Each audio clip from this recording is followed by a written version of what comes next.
ఎగువన కురుస్తున్న భారీ వర్షాలతో కడప జిల్లాలోని గండికోట మైలవరం రిజర్వాయర్లకు పెద్ద ఎత్తున నీరు చేరుతోంది.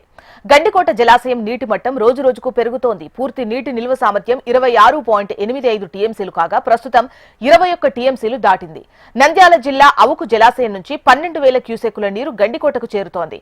గండికోట నుంచి మైలవరంకు 10,000 క్యూసెక్కుల నీరు విడుదల చేస్తున్నారు. మైలవరం జలాశయం నుంచి పెన్నా నదికి 3 గేట్లు ఎత్తి 10,000 క్యూసెక్కుల నీరు విడుదల చేశారు.